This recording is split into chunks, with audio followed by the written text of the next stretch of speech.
Bonjour Axel de Tarlet. Bonjour Bruce.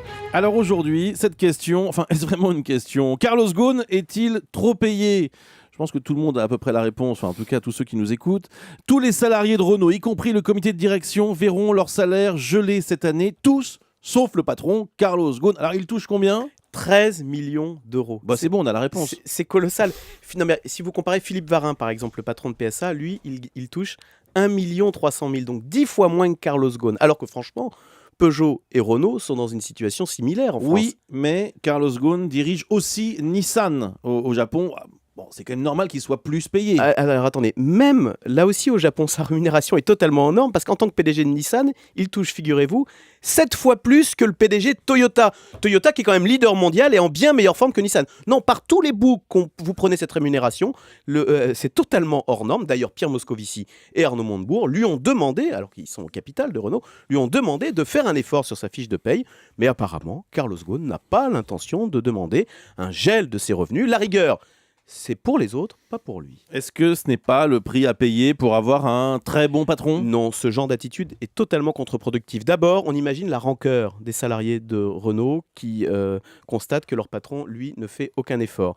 Deuxièmement, ce genre de pratique alimente aussi un courant anti-patron en France. Et quand on voit ça, on se dit que le gouvernement doit vite réintroduire sa taxe à 75% sur les hauts revenus, sur les revenus hors normes, type Carlos Ghosn.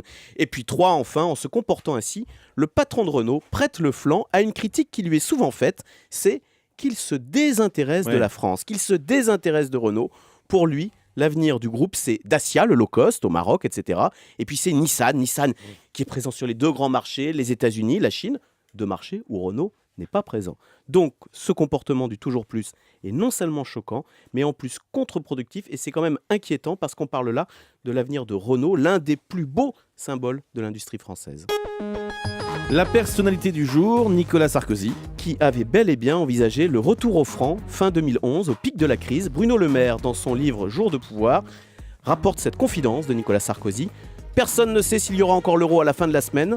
Et l'ancien président ajoute, par exemple, les billets, s'il faut réimprimer les francs en urgence, on fait comment?